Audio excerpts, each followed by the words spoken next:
Olha que privilégio hoje, no podcast da Lavip, nós temos o Dr. Stefano Attic Gabriel. Nós conseguimos, mesmo ele com a agenda lotada, conseguimos trazer ele para conversar um pouquinho com a gente. Dr. Stefano, seja muito bem-vindo. Que honra para a gente receber você aqui. A gente tem você na revista já há um bom tempo. Esperamos, inclusive, continuar durante várias temporadas, você levando informação para os nossos leitores. Mas eu sempre tive essa vontade de fazer uma entrevista um pouco mais longa com você, porque eu tenho também, assim como os nossos leitores, um pouco mais de curiosidade, principalmente com quem não é de São José do Rio Preto, né? Que a sua família é completamente enraizada em São José do Rio Preto, né? Milton, muito obrigado pela oportunidade. Para mim é um prazer estar aqui com você, fazendo esse podcast aqui na Lavip. Eu tenho mantido minhas divulgações na Lavip porque eu acredito no potencial da revista e no seu trabalho, eu confio muito no seu trabalho. A minha família, ela é de São José do Rio Preto. Eu, inclusive, sou nascido em São José do Rio Preto. A minha família é de origem libanesa. Meus avós meus bisavós vieram para São José do Rio Preto, né, no caso para a região nossa, e meus avós se estabeleceram aqui em São José do Rio Preto. E desde então mantivemos aqui nossos laços familiares, de trabalho, e desde então utilizamos São José do Rio Preto como a cidade da nossa formação e da nossa família. Das famílias que fizeram a cidade crescer, né, que fazem parte da cultura da cidade, né, enriqueceram tanto a nossa cidade e também investiram muito na área de educação, né. Eu queria que você falasse o peso que tem, as diferenças que tem de ser de uma família libanesa. Quais são as diferenças? Como que você se viu na infância, na adolescência, com os costumes? Fala um pouquinho para a gente. A descendência libanesa ela é uma descendência muito, muito gostosa. É uma família muito amorosa, muito calorosa, muito próxima. E nós fomos sempre criados, sempre da melhor maneira possível. E como você comentou, na minha família, além da área médica, existe um lado educacional muito forte. E esse lado educacional ele se iniciou com meu avô materno e minha avó materna, que são os fundadores e os idealizadores do que hoje é a Unirp. Então ela começou como FADIR, Faculdade de Direito, e depois com a primeira Faculdade de Direito de São José do Rio Preto, e aí foi evoluindo, e depois vieram os cursos de Administração, Ciências Contábeis e outros cursos, e a FADIR hoje é a Unirp. Então a origem dessa instituição foi graças ao olhar empreendedor, ao olhar visionário dos meus avós maternos. Posteriormente, os meus pais eles idealizaram a constituição do que hoje é a Unilago. Que hoje a Unilago ela tem inclusive o curso de medicina, que já tem mais de 12 turmas formadas de medicina. E, além do lado educacional, a nossa família também ela tem um lado médico muito forte. E também começou com meu avô materno, que ele é clínico geral, com especialização em gastro, e ele foi o primeiro a enveredar por esse caminho da área médica, inclusive fazendo especialização nos Estados Unidos. E a gente foi cultivando esse lado médico que veio dele e, graças a Deus, também segui a área médica. Sim, e vocês são dois irmãos? Sim, somos dois irmãos. Somos dois irmãos, eu sou cirurgião vascular, o meu irmão é cirurgião cardíaco. E somos os dois filhos, né, os dois filhos únicos, e dividimos um pouco do lado educacional e do lado médico. Sim. Doutor, e como que foi para você o curso de medicina? Como que você ingressou? Foi fácil? Fala um pouquinho para a gente, pelos exemplos que você sempre teve. Eu, desde criança, sempre manifestei a vontade, o interesse de seguir a carreira médica. Talvez por influência do meu avô, talvez por ouvir falar. Então eu fui cultivando dentro de mim esse desejo da área médica. E essa vontade, esse desejo, ele foi crescendo, ele foi ganhando corpo ao longo dos anos. E aí, quando eu cheguei na época dos vestibulares, eu não tive dúvida da profissão que eu gostaria de seguir. E aí eu pleiteei a faculdade de medicina, me formei na Faculdade de Medicina de Sorocaba, que ela é vinculada na PUC São Paulo. E aí, dentro da faculdade, eu sempre gostei da parte cardiovascular. Sempre gostei do sistema circulatório, sempre fui fascinado pelas características da circulação, do mecanismo circulatório do corpo humano. Sim. E aí, dentre as possibilidades de especialidades, eu preferi me dedicar à área de angiologia, cirurgia vascular e cirurgia endovascular. Isso tem quanto tempo, doutor, da sua formação? Eu já estou completando 16 anos de formado. Nesse período dos 16 anos, essa área ela passou por muitas transformações? Sim, a cirurgia vascular ela é uma especialidade, ela é uma área médica que tem evoluído a cada dia. Tanto no território das artérias do corpo quanto das veias do corpo, o desenvolvimento tem sido muito grande. Tanto em tecnologias, quanto em conhecimento, quanto em possibilidades de tratamento. Dentro da área venosa, da área estética vascular, o grande avanço é cada vez mais a gente tentar trazer o tratamento do paciente para dentro do consultório. Sim. Doutor, mas antes da gente falar da parte estética, queria que você falasse um pouquinho como que é esse sistema e quais são os problemas que geralmente surgem. Sim, o sistema circulatório ele é constituído basicamente por 3 vasos sanguíneos. Então nós temos as artérias, nós temos as veias e os vasos linfáticos. Os vasos linfáticos são vasos pouco conhecidos. Uhum. E esses vasos que constituem a circulação, eles estão presentes no corpo inteiro. E existe um mecanismo, um circuito com o coração, tanto que é um sistema cardiocirculatório. Então, se o coração tem problema, vai afetar a circulação. Se a circulação não está boa, o coração vai ficar sobrecarregado. Então, é um sistema que trabalha em sincronia. Sim. E dentro das doenças que acometem o sistema circulatório, nós temos doenças comuns, doenças frequentes e até doenças temidas pela população. Então, as mais conhecidas são a trombose venosa profunda, a embolia pulmonar e as varizes dos membros inferiores. Uhum. Mas além dessas doenças, nós temos doenças como a aterosclerose, que é a que representa aquele depósito de placa de ateroma nas artérias do corpo inteiro, causando infarto, derrame, má circulação. Existe a entidade chamada pé diabético, que é uma complicação decorrente do diabetes mellitus mal controlado e crônico. As doenças aneurismáticas, então fala-se muito do aneurisma de aorta, preocupação, porque é uma doença que pode ser fatal. É uma dilatação da artéria, um enfraquecimento da artéria, e que quando essa artéria não suporta a pressão sanguínea, ela rompe. E ao romper, causa um choque hemorrágico que pode ser fatal. As doenças das artérias carótidas, que são as artérias do pescoço, que levam imediatamente sangue para o cérebro. Então, quando uma pessoa tem um derrame, o primeiro local que a gente tem que investigar é se a causa desse derrame não foi uma alteração, uma placa de aterosclerose, de colesterol, presente nas artérias carótidas. Além dessas doenças, existem outras, como celulite, erisipela, linfangite e outras doenças. É bastante amplo, né? Mas, doutor, eu queria que você falasse um pouquinho a respeito de que tipo de medidas, que medidas de saúde as pessoas poderiam ter para evitar determinados problemas que sejam possíveis com pequenas medidas assim de saúde. Milton, as doenças circulatórias, elas têm uma característica muito importante que eu sempre procuro frisar para quem me acompanha, para os meus pacientes, e não é diferente aqui com vocês da Lavip. As doenças circulatórias, elas são silenciosas. O que isso significa? Ninguém sabe quando ela vai ter um infarto. Ninguém sabe quando ela vai ter um derrame e ninguém sabe quando ela vai ter um problema nas pernas. Sim. Quando a circulação das pernas, dos rins, do fígado, ela vai ser afetada. A gente geralmente tem o evento final. Então a gente ouve muito, a gente lê nas mídias, nos jornais, na internet, tal jogador teve um infarto súbito, tal ator teve um AVC e está internado, ou tal atriz está com uma dor na perna e aí diagnosticou com trombose. Sim.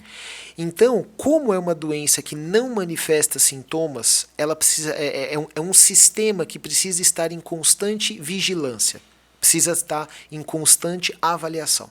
Então, a medida mais básica, mais simples no intuito de diminuir o risco de complicações circulatórias é o check-up vascular.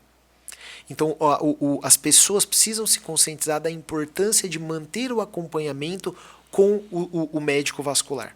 Sim. Porque fazendo o check-up, analisando o sistema circulatório, fazendo um exame de imagem não invasivo, eu consigo hoje, com toda a tecnologia que a gente tem, detalhar o sistema circulatório, olhar por dentro do corpo da pessoa, avaliando cada característica de cada segmento arterial, verificando se existe uma obstrução importante que precisa de tratamento, se existe trombose, se aquele segmento venoso tem uma sequela de uma trombose antiga e que eu preciso fazer uma profilaxia.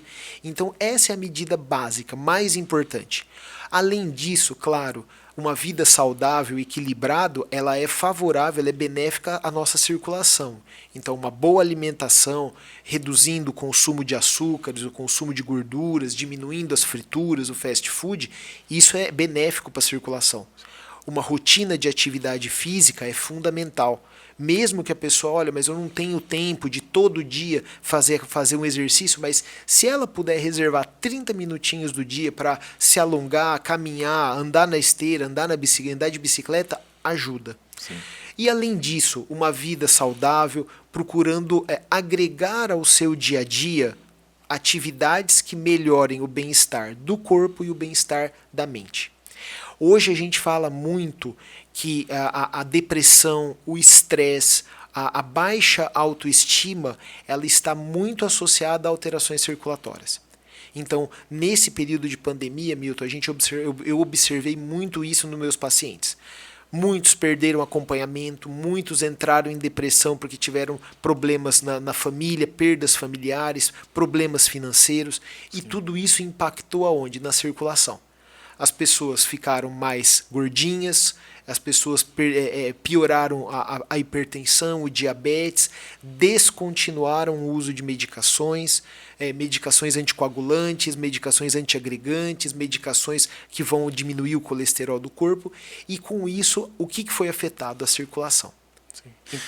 Essa parte de circulação tem a ver muito com inchaço, né? As pessoas, eu vejo, é o mais comum que as pessoas, lógico que não dá para detectar todos os problemas, como você disse, mas esse inchaço que às vezes a pessoa tem resultado de um problema, muitas vezes.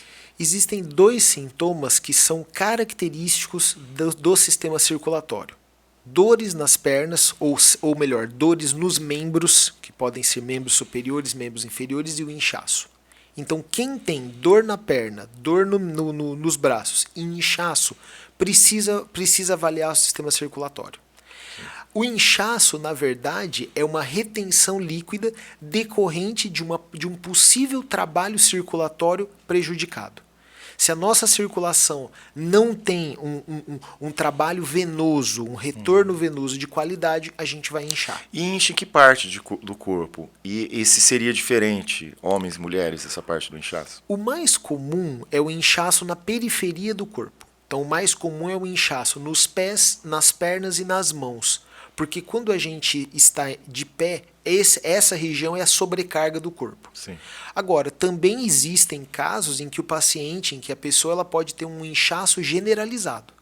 E nestes casos, a gente tem que pensar em doenças nos rins, doenças no fígado e doenças no coração, sim, que causam um inchaço sistêmico. Mas o mais comum é o periférico. É aquela pessoa que fala, olha, eu tô com inchaço nos pés, inchaço na perna. É muito comum as mulheres, as vozinhas, as pessoas idosas que falam, meu pé tá parecendo um pão, sim, de tão inchado. E isso acontece ou porque a pessoa não faz nenhum tipo de atividade física, ou porque o sistema linfático está sobrecarregado, ou porque a alimentação é inadequada, o consumo de sal, o consumo de bebidas alcoólicas, ou até mesmo refrigerantes, isso aí pode estar um pouco exagerado. E também porque pode ter um problema na circulação. Às vezes um coágulo, um trombo, uma placa, e isso pode estar dificultando a circulação. Precisa realmente fazer o check-up de 6 em 6 meses, mais ou menos, doutor? Em que periodicidade? O ideal é que uma pessoa jovem, faça, um adulto jovem, faça pelo menos uma vez por ano. Sim. Esse é o recomendado.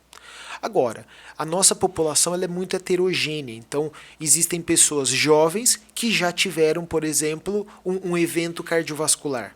Existem pessoas jovens que têm uma genética pesada, que têm um histórico familiar forte para doença circulatória. Sim. Então, estas pessoas elas devem fazer a sua avaliação pelo menos uma vez por semestre, 2 vezes por ano. Mas uma pessoa saudável, uma pessoa que busca uma avaliação pelo menos uma vez por ano. Doutor, em termos de estatísticas, pode acontecer, você que tem sempre ligação com outros países, em congressos e tudo, e pode acontecer problemas locais, por exemplo, o povo brasileiro tem mais isso em relação a outros povos do mundo, por determinados comportamentos, o meio em que vive? Sim.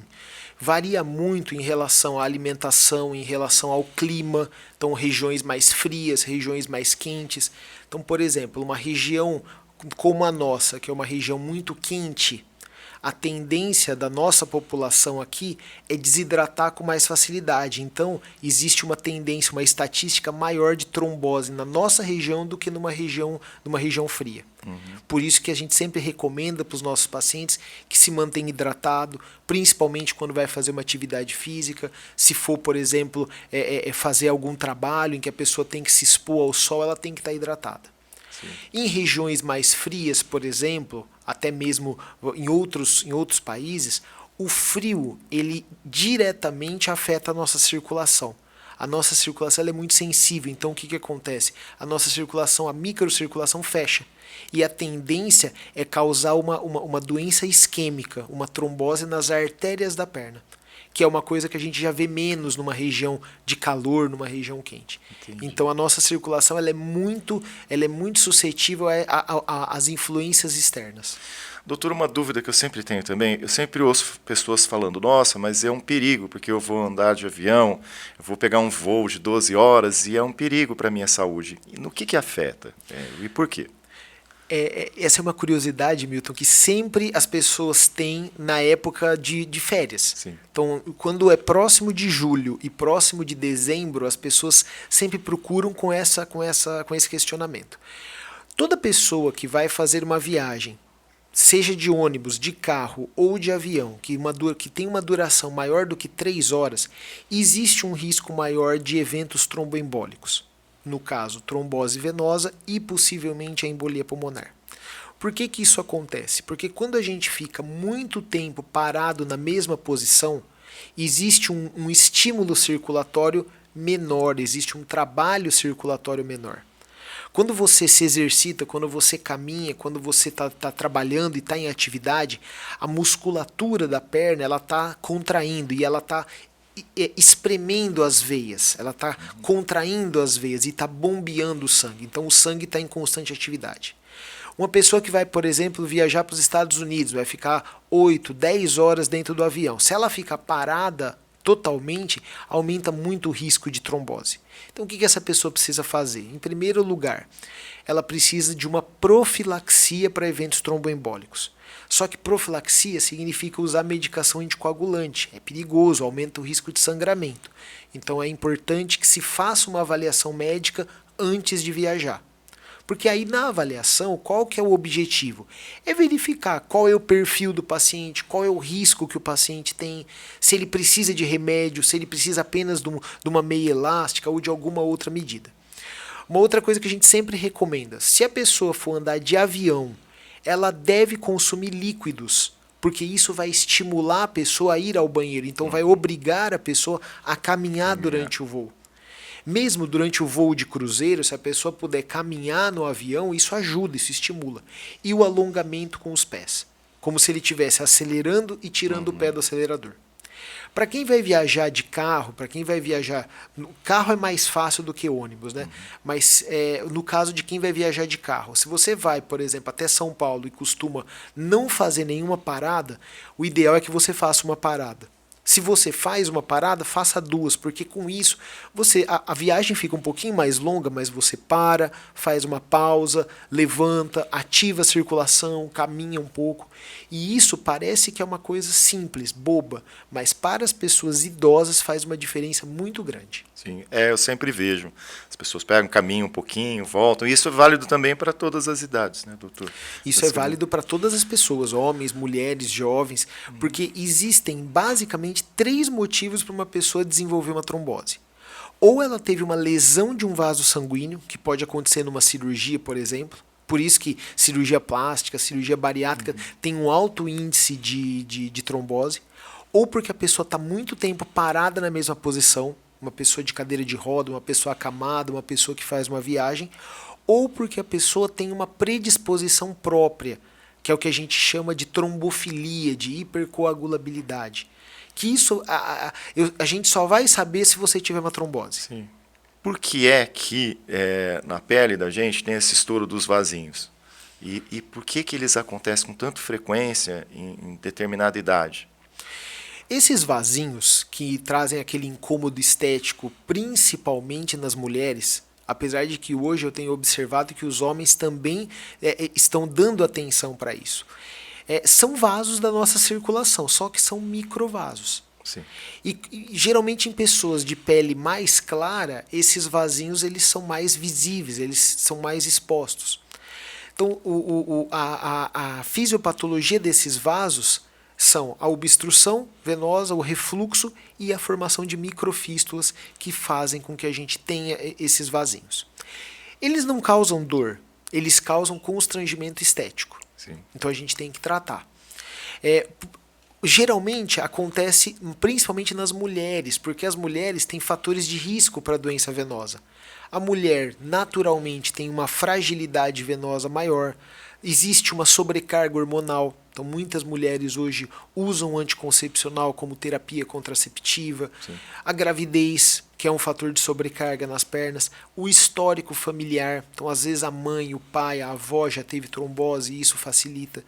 Então, esses vasinhos, eles têm tratamento e o tratamento hoje ele é em caráter estético. Sim. Porque não causam um problema maior, mas eles interferem esteticamente com o paciente. Então, quer dizer que o fato da pessoa ter os vasinhos não significa um caso grave à saúde dela, seria mais na parte estética mesmo. Sim. Quando a gente fala de doença venosa, e especificamente a gente fala de varizes, uma coisa que as pessoas confundem, que elas acham que varizes é uma doença puramente estética. Isso não é verdade. Então, as varizes, elas têm o lado estético. Mas uma pessoa com varizes, ela pode evoluir com ferida nas pernas, com flebite, com trombose, com formação de úlcera, com dermatite e com eczema. Doutor, agora só não querendo te interromper, mas na parte de gerar uma ferida, eu já vi situações que a pessoa fala, nossa, ela teve uma ferida e essa ferida não cicatrizou. Isso acontece? Acontece. Acontece porque uma pessoa, por exemplo, que tem uma insuficiência de veia safena, que é a veia mais conhecida, que a veia está doente, dilatada, sobrecarregando o tornozelo, abre a ferida. Enquanto não for realizado o tratamento dessa veia, a ferida vai ficar aberta. Meu Deus, eu nunca imaginei. E o que pode evoluir se a pessoa não buscar o tratamento? A pessoa ela pode até mesmo desenvolver um câncer na região da ferida. Porque essa ferida aberta, ela causa, além de um constrangimento estético, um prejuízo social muito grande para a pessoa. Sim. As pessoas, a autoestima vai lá embaixo. Uhum. A pessoa, ela dificilmente consegue continuar no mesmo trabalho. Por quê? A ferida exuda, pode ter odor, a perna da pessoa fica muito inchada, então a vestimenta da pessoa ela nem sempre é possível de acordo com o trabalho que ela exerce. A pessoa fica constrangida, então socialmente é ruim, isso impacta no psicológico da pessoa, no status financeiro da pessoa. Então, se a pessoa não buscar um tratamento, o prejuízo social é muito grande. Doutor, outra dúvida que eu tenho, desde a infância eu me lembro que eu vi algumas mulheres falando, nossa, eu tenho que usar essas meias porque eu tenho muitas varizes. Qual que é a função dessas meias? A meia tem como objetivo fazer uma compressão na perna e dessa maneira diminuir a retenção líquida. Ou seja, se você tira a meia, a tendência é você acumular líquido na perna. Se você usa a compressão, a meia, você diminui a retenção líquida. O grande problema da meia, Milton, é que numa região como a nossa, que é muito quente, a meia é mais um tecido que você coloca sobre a pele. Então, uma pessoa, um homem, de modo geral, ele vai colocar a meia, ele vai colocar uma calça por cima, ou mesmo uma mulher, ela vai colocar a meia, vai colocar um vestido por cima, e isso esquenta. Então a pessoa tem. Já existe aquele preconceito pela questão do calor. Mas a meia, ela é uma medida eficaz. Se as pessoas conseguissem deixar de lado um pouquinho esse preconceito, ela é uma medida eficaz. Quando bem indicada, na compressão adequada, ela ajuda muito. Hoje a tendência é que está cada vez mais surgindo meias mais suaves, às vezes até mesmo de renda, bonitas, então esteticamente é bonito, então uma executiva, uma vendedora, uma bancária, uma professora, uma pessoa que lida com o público, ela pode usar uma saia curta e colocar uma meia e parece que você está usando um conjunto. Entendi. E tem hoje um efeito térmico, para tentar diminuir um pouco essa sensação. E é fácil encontrar? É fácil encontrar, qualquer loja de produto médico, ortopédico, você encontra. E é uma medida que é eficaz. É fácil de colocar, mas é que as pessoas de um modo geral, elas acabam não gostando. Sim. E aí, com isso, é difícil você impor essa cultura nas pessoas. Doutor, agora uma outra pergunta. Eu sou super leigo na sua área, por isso que eu faço esse tipo de pergunta. Antigamente, eu me lembro que parece que as pessoas se incomodavam com os vasinhos. Ela falava, fui lá na doutora ou no doutor, retirei todos os meus vasinhos. E eram por uma picadinha que fazia e puxava. Como era a cirurgia antigamente? A cirurgia de varizes, ela é um procedimento que ela existe até hoje. Então, a cirurgia de varizes são microincisões, incisões de até 1 milímetro, em que a gente acaba utilizando uma agulha de crochê e tira as veias doentes. Então, a cirurgia de varizes, ela não é indicada para quem tem vasinho. Sim. A cirurgia de varizes é para quem tem varizes, que são veias palpáveis, veias dilatadas, veias que têm mais de 3 milímetros. A cirurgia de varizes, ela evoluiu muito nos últimos 60 anos. Então, hoje, quem faz uma microcirurgia não é nem mais uma cirurgia, é uma microcirurgia estética de varizes.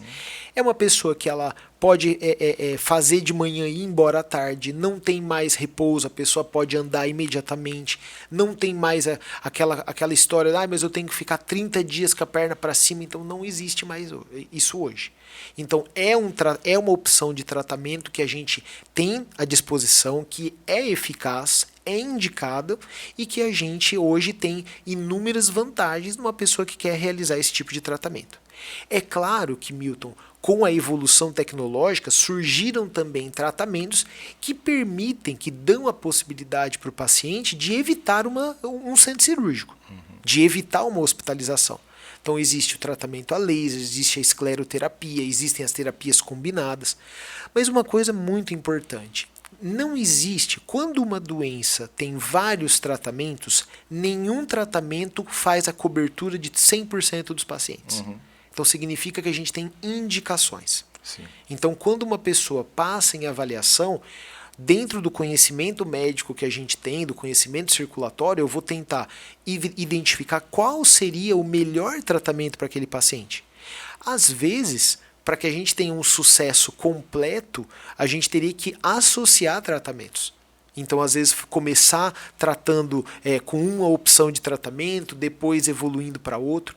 Eu sempre falo para os pacientes que quando a gente trata a circulação, especialmente as veias, os vasinhos, a gente nunca começa o tratamento de fora para dentro. Ou seja, para aquilo que você vê. Você tem que começar de dentro para fora. Então, você tem que começar das veias internas, aquelas veias que a gente não vê, e até você chegar nos vasinhos que tanto incomodam. Porque seria um reflexo, né, de que algo não está muito correto, né? Exatamente. Doutor, eles podem voltar, então. Você faz a cirurgia, pode voltar. Aquilo que a gente trata não volta. Então, isso que você comentou de, olha, é um reflexo, quer dizer, as veias superficiais são um reflexo das veias internas, esse é o conceito do tratamento a laser que a gente tem à disposição hoje. Sim. E que a gente tanto fala, o laser transdérmico para vasinhos, a técnica Clax, eu vou fazer o tratamento no consultório, sem repouso, sem cirurgia, sem anestesia. É baseado nesse conceito. Entendi. Então, com uma associação de tecnologias dentro do mesmo ambiente, dentro da Flebo Suite, a gente consegue identificar o vasinho e a veia nutridora daquele vasinho, aquela veia interna. E o laser permite que a gente faça o tratamento desses dois segmentos venosos. E quando que surgiu o laser para esse tratamento? O laser ele começou a sua história há mais ou menos 20 anos atrás, mas ele ganhou muita evidência na última década. Com a realidade aumentada, com a inovação das plataformas de laser. Então hoje a gente tem como uma opção muito moderna para uso nos pacientes. Mais rápido, né? Mais eficaz, né? Rápido, e o diagnóstico também, né? rápido, vocês. eficaz, não invasivo. E com isso, claro, então quem quer fazer uma manutenção, um tratamento na perna, não quer fazer uma microcirurgia, você tem a opção do laser. Mas nem todo o laser ele não é capaz de tratar todos os pacientes. Sim. Então a gente tem que avaliar caso a caso, a gente tem que expor para o paciente. Hoje os pacientes eles têm muito conhecimento, eles leem muito. Quando eles chegam na consulta, eles sabem do que você está falando. Entendi. Não é uma coisa que hoje você fala, olha, o tratamento a laser, a pessoa faz aquela expressão de desconhecimento, de surpresa e... Não, a pessoa sabe, ela sabe. Já chega sabendo. Já chega sabendo. Então, a gente, na verdade, tem que fazer o quê? A gente tem que fazer essa gestão do tratamento. Quer dizer, o que é melhor para o seu caso? Enquadra, né? O que se individualizar o tratamento. Doutor, e agora voltando a falar a respeito dos vasinhos, você falou das pernas, mas eles podem surgir também no rosto, nas mãos... E é o mesmo tratamento? Com laser também é possível? Pode. Os vasinhos eles podem estar presentes em qualquer região do nosso corpo. Os locais mais comuns, nas pernas, no rosto, e aí a pessoa pode ter também aqui na região do colo, do peito e tal. A pele, a pele ela pode atrapalhar o tratamento conforme a pessoa vai ficando com a pele mais idosa ou não?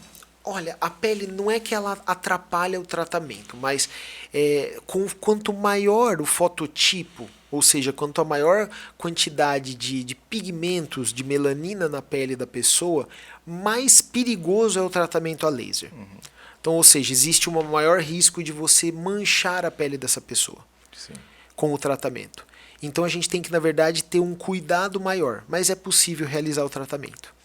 Doutor, recentemente você falou, e até você citou agora, sobre a evolução do laser. Qual a novidade mais atual e como que é a evolução do laser? No que consiste a evolução do laser? O laser ele começou como uma terapia isolada, é uma luz. Então o laser é uma luz que emite uma energia, uma plataforma onde você tem a emissão de uma energia, uma frequência de onda que vai atuar dentro do vaso, especificamente do vasinho. Então o que melhorou? Surgiram plataformas específicas para vaso. Então hoje a gente tem a plataforma, o laser tipo Nd:YAG 1064.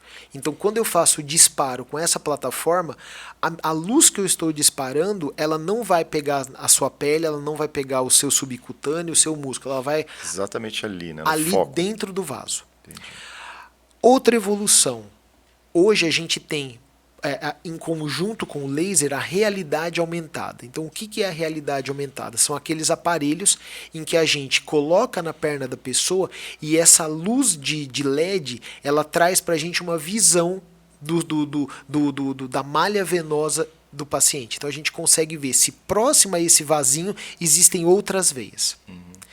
Então, a gente consegue tratar, além do vasinho, a rede venosa que está mantendo esse vasinho.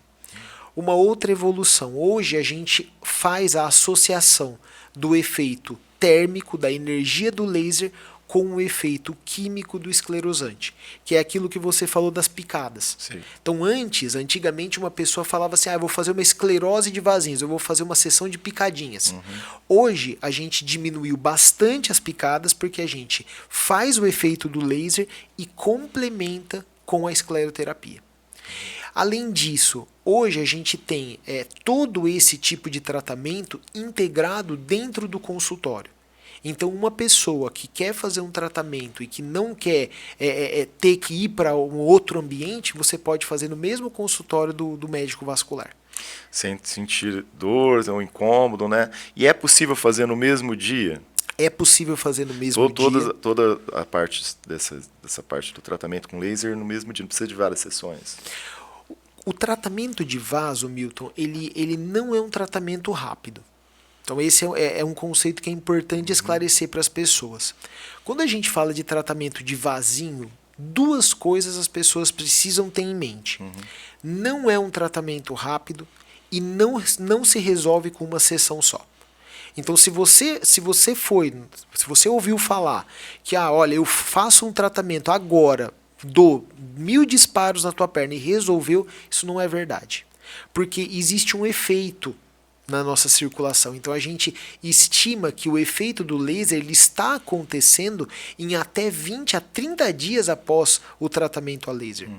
E o que mais a gente observa no consultório, na prática diária, é que é o tempo de efeito do laser que traz a eficácia do tratamento. Então, geralmente a primeira sessão ela melhora uns 40, 50%. Quando você complementa com a segunda sessão, ela já melhora uns 60%, 70%. A terceira quase que finaliza e geralmente a quarta sessão ela complementa o tratamento que a gente precisa.